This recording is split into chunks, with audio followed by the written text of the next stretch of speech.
Hola, ¿qué tal? ¿Cómo estás? Bienvenido un día más a mi canal. Yo soy Lorena Molinero y en esta ocasión tengo una persona invitada para mí muy especial y estoy súper contenta de poder charlar con él aquí en tu presencia.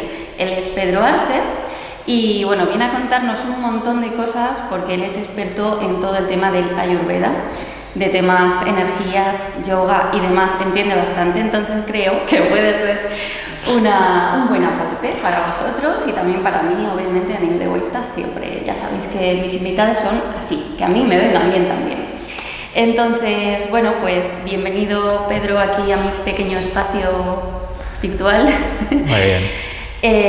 Me gustaría sobre todo hacerte preguntas, que esto fuera una charla, ya me conocéis mucho, que no fuera convencional, que fuera tranquila, distendida y que, bueno, y que pudieras también transmitir aquellas cosas que tú has ido aprendiendo, porque tú llevas mucho tiempo en este camino, ¿no? de autodescubrimiento y de descubrimiento de técnicas milenarias y ancestrales, ¿no? ¿Cuánto tiempo llevas? Cuéntanos un poco sobre ti.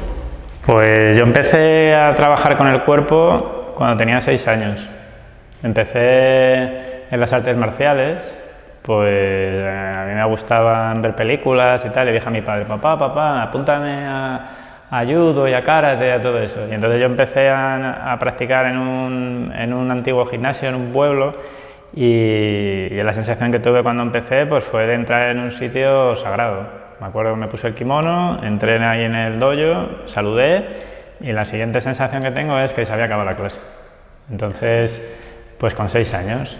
Gradualmente pues he ido evolucionando, con 15 y 16 seguí haciendo artes marciales y ya nos metían al final de la clase de práctica de yoga, luego me mudé, cambié de sitio y el yoga lo descubrí pues con 17, 18 años.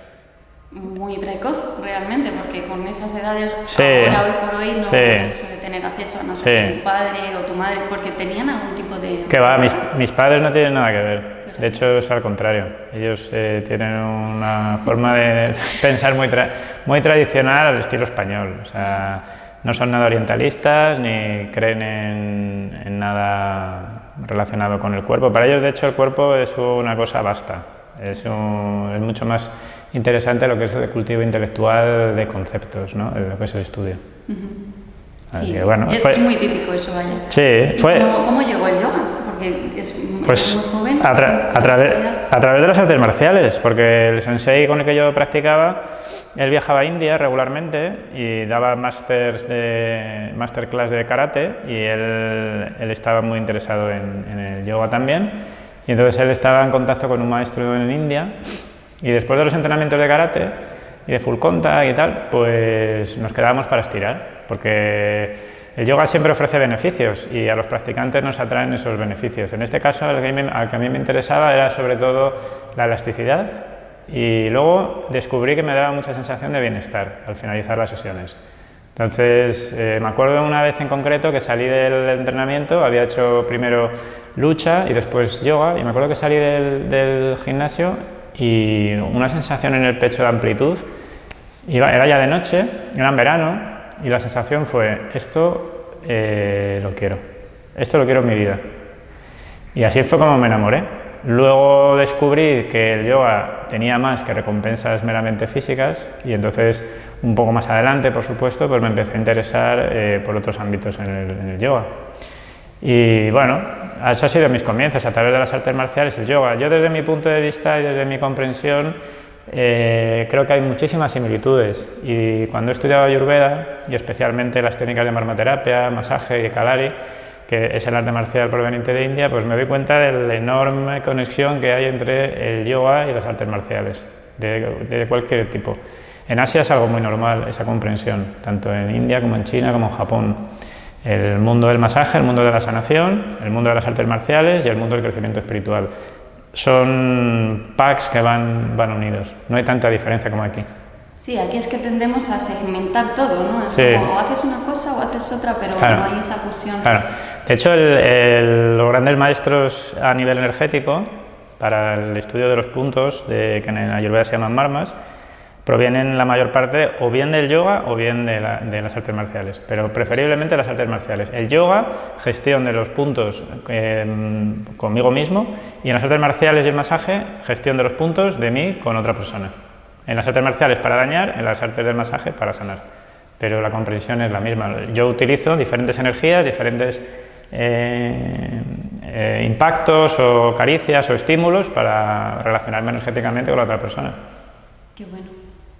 Qué bueno. Bueno, aquí en este canal somos muy fans de todo el tema energético. Ajá, nos gusta mucho hablar de ello, estudiarlo, ¿no? Intentar comprenderlo, porque al final dices, desde aquí, ¿cómo vas a comprender algo que no se puede, ¿no? Sí. Nada más que sentir o experimentar más bien? ¿Tú cómo ves? Porque hay muchas personas que me escriben comentarios, ¿no? A nivel, me siento muy bajo a nivel energético, pese a que todo está bien en mi vida, aparentemente tengo una energía baja. ¿Qué cosas crees que son las que influyen más para estos puntos, ¿no? En los que a veces todo parece estar bien, pero nos sentimos con muy baja energía, con respecto a lo que podemos ver quizás, ¿no? de otra persona, que la vemos siempre radiante y nos transmite y tal. ¿Qué diferencias hay entre una persona, por así decirlo, que desprende esa energía y se siente bien energéticamente hablando, con una que no lo hace? Vale.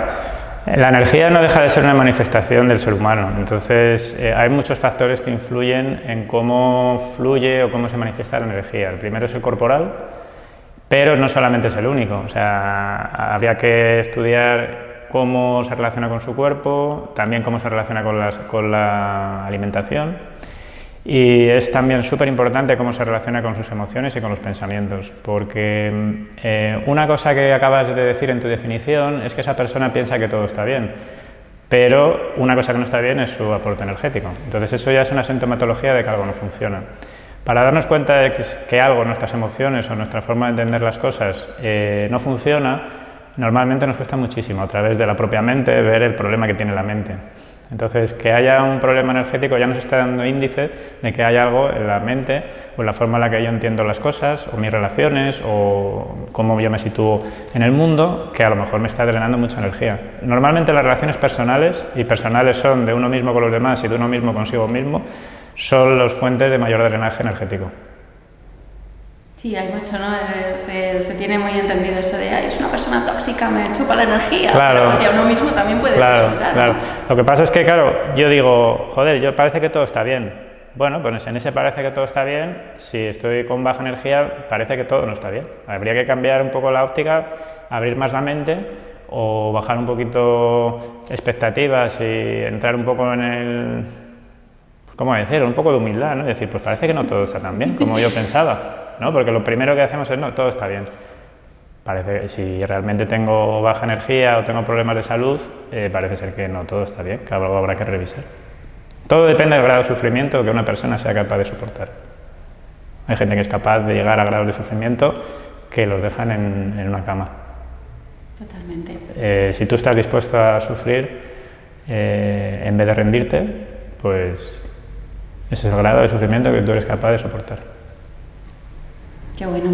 ¿Y qué métodos o qué técnicas podrías tú contar que a lo mejor a ti te ayudan a ver eso que no se ve desde la mente, ¿no? ¿De qué forma puedes tú experimentar? Pongamos el ejemplo ¿no? De que me siento energéticamente mal y creo que todo está bien, ¿no? A nivel mental, por ejemplo, o a nivel emocional. ¿Cómo te das cuenta tú normalmente de ello? Normalmente lo que me pasa, intento revisar lo que son los flujos naturales de los doses. ¿Cómo es mi estilo de vida? Vale, vamos a empezar, porque aquí habrá gente que diga, vale, ¿qué es todo esto? Vale, pues... Están aterrizando, ¿no? En el mundo de la ayurveda. Pues lo más básico es, por ejemplo, si yo me acuesto a las 4 de la mañana y me levanto a las 2 de la tarde, la mayor parte de las personas van a notar pérdida energética. ¿Por qué? Porque toda la naturaleza, y nosotros somos parte de esa naturaleza, fluye respecto a unos ciclos solares y a unos ciclos energéticos de la Tierra, y todos los seres vivos nos regimos a través de esos influjos, a través de nuestro sistema nervioso, la pineal, etc. Entonces, en la medida que yo me adapto al flujo natural de los ciclos, así estoy economizando un montón de energía, ¿de acuerdo? Si yo voy contracorriente es como nadar. O sea, si voy a favor de la corriente del río, pues voy a tener mucho menos esfuerzo que si voy a la contra. Entonces, el ser humano normalmente, y especialmente los que vivimos en las ciudades, solemos ir contracorriente. ¿Por qué? Porque el sistema de vida está diseñado por humanos, y cuando lo diseñamos los humanos, nuestra mente tiene muy poca conexión con la naturalidad. Entonces, simplemente hay que ver cómo vive la gente que está en más contacto con la naturaleza, en los pueblos, etcétera, y nos damos cuenta que cuando ellos se van a la cama, nosotros empezamos la actividad. Total, ¿eh? Y viceversa, ¿de acuerdo? Cuando ellos se despiertan, nosotros, en el peor de los casos, pues estamos casi llegando a la cama.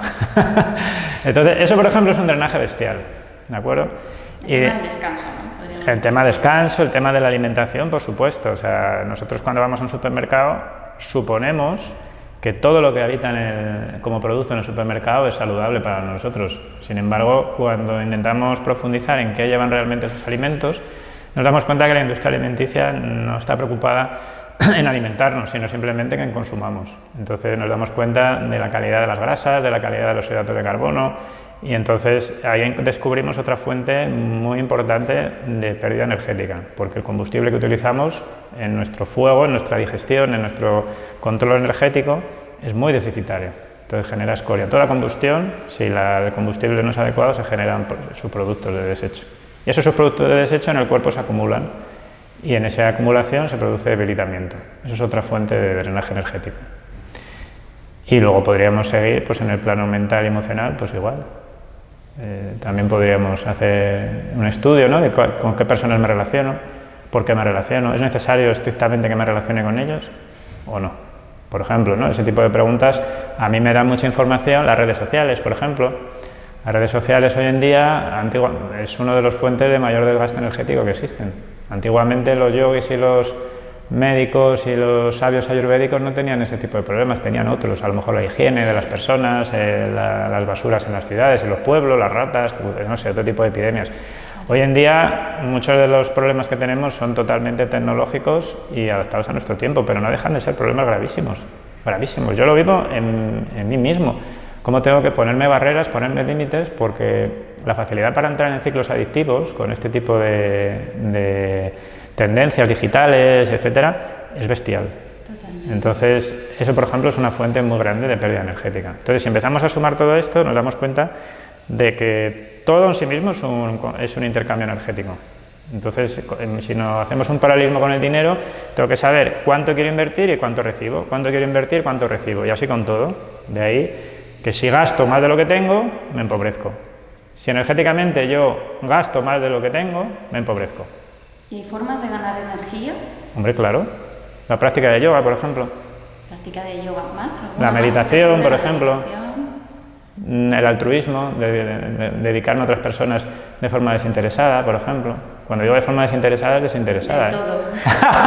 De todo, sin cosas ocultas, claro. En fin, todo este tipo, esas prácticas nos generan un aporte energético. Cuando estudiamos en el yoga los Yoga Sutras de Patanjali, nos encontramos con los yamas y niyamas, que son preceptos éticos y morales y tienen su trasfondo espiritual. Todos ellos son formas de controlar la energía a nivel emocional y relacional, ¿de acuerdo? Ahí tenemos mucho que investigar. Sí, que no son dogmas así como quien te dice, ¿no? En el testamento de no hagas esto, no hagas lo otro, haz aquello.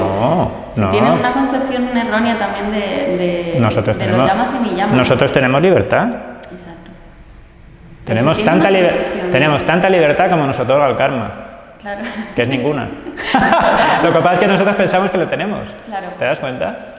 Lo que pasa es que somos así de soberbios. Necesitamos pensar que no tenemos límites. Necesitamos pensar que no hay nadie que esté por encima de nosotros. En el momento que hay alguien que está por encima de nosotros, ya entramos en resentimiento, entramos en resistencia. Pero hay muchas cosas que están por encima de nosotros. Muchísimas. En la medida que yo fluyo con ellas, me someto a ellas y puedo estar en armonía con ellas, ahí empiezo a tener un montón de energía. Si estoy en lucha con lo más evidente, nunca voy a poder tener energía. Qué bueno. ¿No?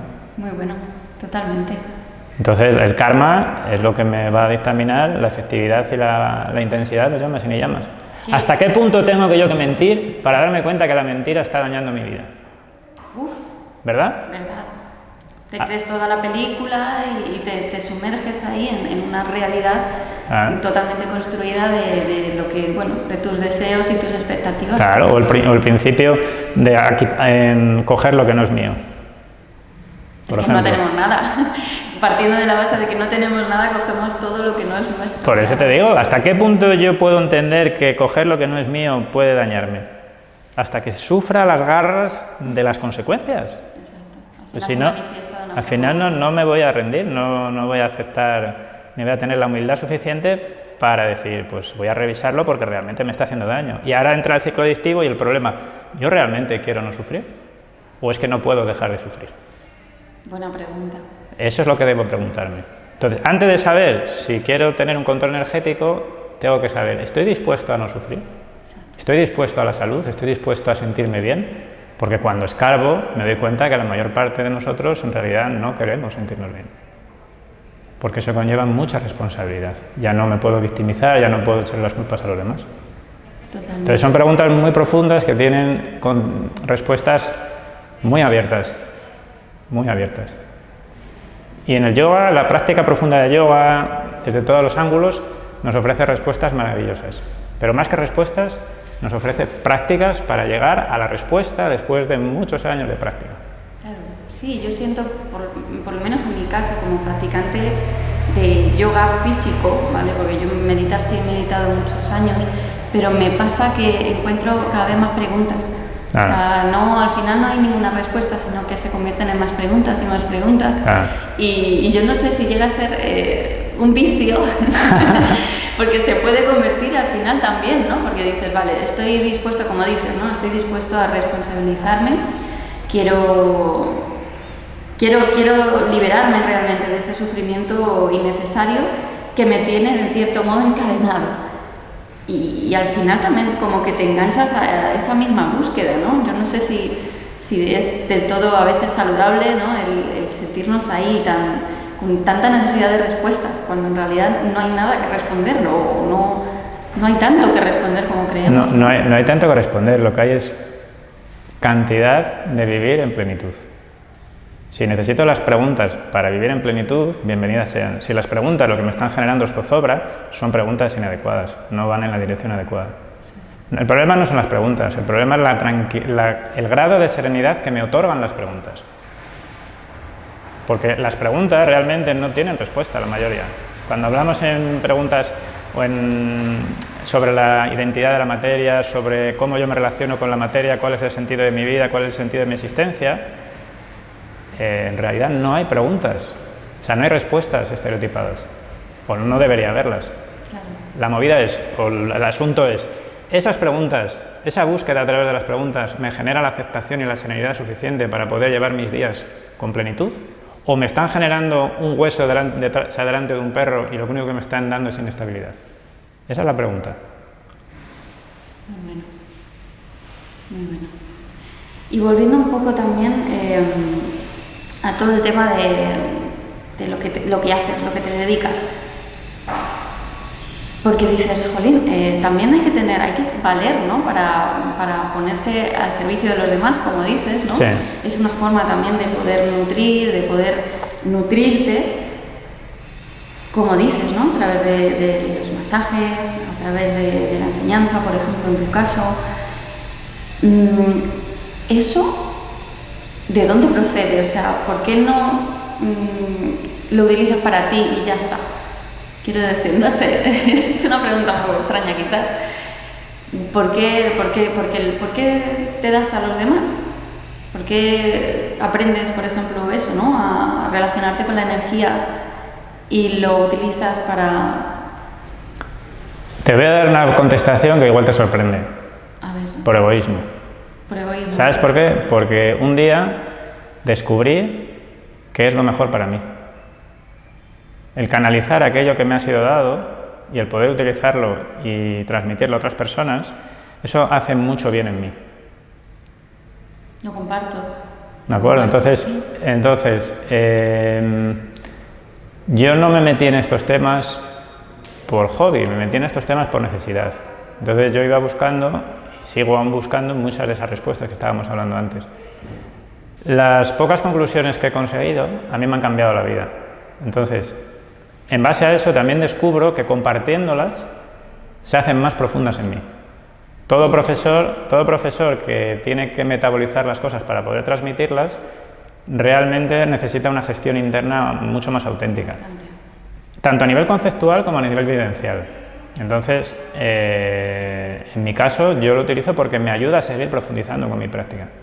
No es un camino nada fácil, está el egoísmo de por medio, está la soberbia, está las ganas de aparentar, las ganas de ser más, la competitividad, o sea, hay un montón de defectos de carácter, de problemas que van a surgir en ese viaje. Pero precisamente el viaje consiste en eso, en a pesar de eso y en, gracias a la práctica y a seguir insistiendo, ir aprendiendo y puliendo todos esos defectos. Entonces, para mí no deja de ser o dejar de seguir siendo un camino de crecimiento. Igual que cuando empecé, hoy sigo practicando en base a la medida en la que puedo canalizar a los demás. Y luego diferenciar también lo que es una profesión y lo que es una ayuda desinteresada. Hay mucho tiempo en mi trabajo y en mi esfuerzo que es simplemente una profesión y por ello cobro dinero, ¿de acuerdo? Pero hay otra parte que tengo que entender y además tengo que cultivar, y por lo menos es mi punto de vista, en la cual dejo de lado lo que es la actividad profesional y hago, por decirlo de alguna manera, la actividad espiritual, en la cual yo soy muy libre de poder hacerlo con quien quiera, de la manera que quiera, etcétera, etcétera. Pero claro, no intento, aunque aquí sea un 60%, aquí un 40%, un 80%, un 20% o lo que sea, pero intento siempre cultivar esta parte, porque esta me nutre un montón, ¿de acuerdo? Yo antes me dedicaba a otras cosas profesionalmente, no siempre me he dedicado a esto, de hecho, en realidad aquí en Madrid llevo 7 años nada más, pero claro, me di cuenta que por un lado tenía esa capacidad a nivel profesional y por otro lado, esta no hace falta dedicarse a lo que yo me dedico para hacerla. Es una cosa que la gente se equivoca. La gente se equivoca a veces. Dice, no, pues que yo quiero ser profesor de yoga, porque cuando sea profesor de yoga será todo fantástico. Y la gente se equivoca. Cuando eres profesor de yoga tienes que llevar una gestión, una publicidad, una serie de historias y de cosas mundanas y básicas que las tienes que hacer. Seas profesor de yoga, tengas una fábrica de tornillos, seas publicista en una revista de modas, da igual. Entonces, yo por eso sí que diferencio mucho siempre entre lo que es vida profesional y práctica personal, ¿de acuerdo? A lo mejor hay personas que no me están entendiendo o entienden esto de una manera un poco subjetiva, pero no hace nada más, o sea, simplemente con estar 4, 5, 6 años trabajando, uno se da cuenta que es mejor no mezclarlas.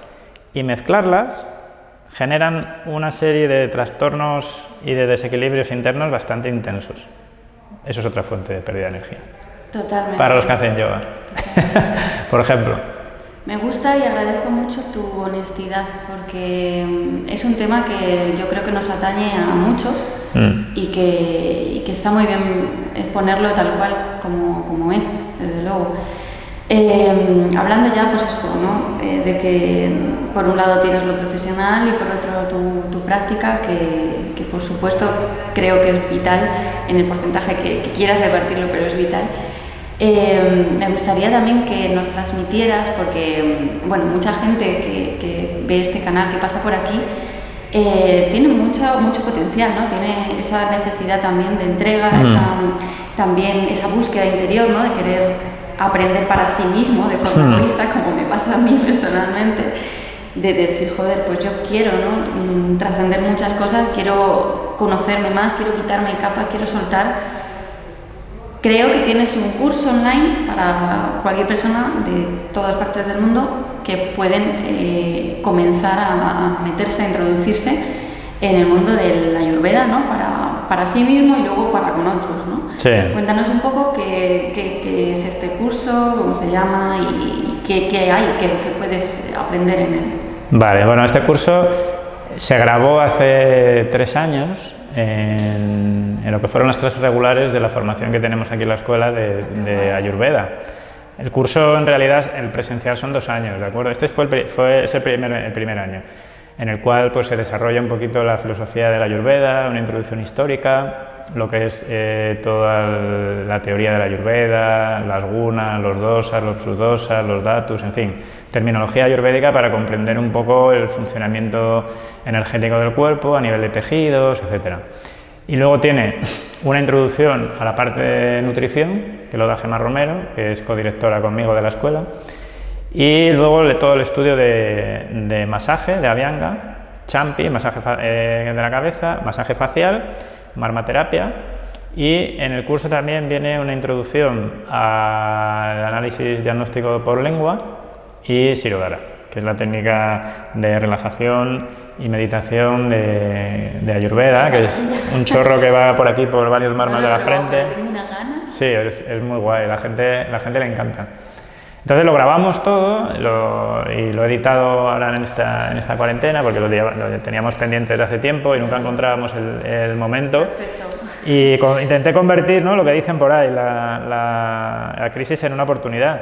Y bueno, pues como no tenía otra cosa mejor que hacer, nunca mejor dicho, pues me puse en casa. Pum, pum, pum, pum, pum. Y lo acabamos, y lo hemos editado, lo hemos publicado hace muy poquito, ahora un mes y medio, aproximadamente, a mediados de mayo lo sacamos. Y nada, el feedback de los alumnos está siendo muy bueno y en algunos casos está sirviendo también como puerta de entrada a la escuela para luego continuar en presencial con el segundo nivel. Y bueno, pues en vista de lo que está gustando, pues estamos con la mente abierta para crear otro tipo de formaciones, mezclando un poquito lo que es la cosmología, la forma de entender el cuerpo de la Ayurveda y cómo puede nutrirse con la práctica de yoga, ¿no? A todos los niveles, desde el nivel físico, que puede ser estudios de elasticidad profunda o de fuerza, etcétera, hasta un punto de vista más fisiológico, más de meditación incluso, en fin, cualquiera de las perspectivas que tiene el yoga. Así que bueno, pues ves, en eso estoy muy contento, muy motivado. Eso es un aporte muy fuerte de energía, estar motivado. Claro, totalmente, ¿verdad? Cuando tienes esa ilusión de crear... El amor es la mayor fuente de energía. Totalmente. Cuando uno está en sintonía, uno está amoroso, uno tiene ese vínculo energético con lo que le rodea, se produce un motor de amor. Es como cuando estamos enamorados. Esas primeras semanas de pasión, no tenemos sueño, no nos ponemos malos, cualquier noticia nos parece intrascendente, o sea, somos invulnerables, ¿no? Entonces, bueno, yo con intento motivarme mucho, soy una persona bastante motivacional y también esto está en sintonía con la propia bioquímica, ¿no?, del individuo. Hay pues una facilidad o sintonía con determinados neurotransmisores, etcétera, y bueno, yo por aquí, por las circunstancias que sean, pues me gusta mucho motivarme. Y ese es uno de mis fallos, porque a veces me motivo tanto que de tanta motivación puedo acabar perdiendo mucha energía en las resacas, ¿verdad? Claro. Entonces, es un equilibrio entre motivarme lo suficiente como para ponerme en acción y fluir, y luego no pasarme en la motivación, porque yo a veces tengo tendencia a pasarme en la motivación, y al final acabar pues, con tintes demasiado focalizados, demasiado obsesivos. Entonces ves, es todo un equilibrio.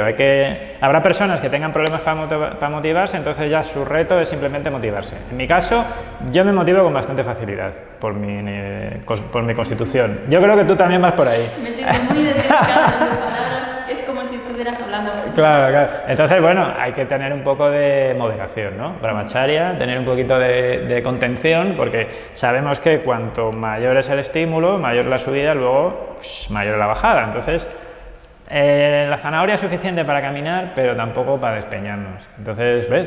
Es un juego de equilibrio. Un juego de equilibrios, al final todo claro. se basa en eso, ¿no? Todos los extremos al final suelen ser bastante pasionales.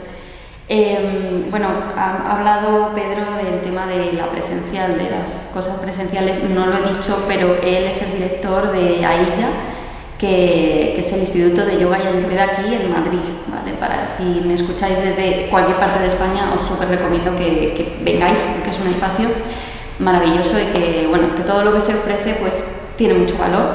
La charla pues se puede reconocer, yo creo, todo ese tinte, ¿no?, que da color a este espacio y a Pedro y a todo el equipo que la verdad que son maravillosos. Así lo creo, al menos. Esto todo depende de creencias, vaya.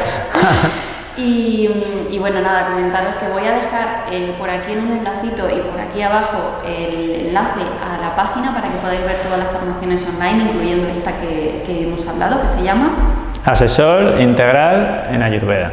Bien. Es el título. Luego se puede continuar la formación un poquito más avanzada en función ya de las expectativas y objetivos de cada alumno, pero yo considero que es una forma bastante recomendable de comenzar a conocer en profundidad la Ayurveda, conocerlo bien. Nosotros, ya te digo, tenemos alumnos de diferentes perfiles, gente que ha estado en India estudiando en otros sitios y tal, y el feedback es muy bueno. Pero bueno, está por ahí en la página, en las redes sociales, en todos estos fregados hay comentarios y tal, o sea que se pueden ver. Así que nada, bueno, es un poco a lo que nos dedicamos. Perfecto, pues nada, vamos a despedir esta charla tan agradable, muy a mi pesar, porque ahora me toca sufrir. Sufrimiento escogido. Pero bueno, vamos a practicar un poquito y no queremos que se nos eche la hora encima, no sé si vamos bien o no, pero bueno, pero ya está hecho. Vamos allá. Vale, vamos. Y nada, Pedro, que darte las gracias. Gracias a ti, Lorena. De todo corazón por transmitir, por compartir conmigo y con toda la gente que nos esté viendo, que nos estará viendo gente, digo yo. Y nada, a vosotros deciros también que muchas gracias por pasar un día más por aquí por el canal. Ya sabéis que podéis suscribiros si os apetece y encontraréis meditaciones y otros vídeos y otras cositas que quizás sean interesantes para ti. Así que nada, Pedro, gracias, lo dicho. Gracias, Lorena. Y te daría el namaste entero, pero con el móvil creo que va a ser un poco extraño. Bueno, lo dicho, os mando un súper abrazo enorme, cargadito de mis mejores energías y nos vemos pronto.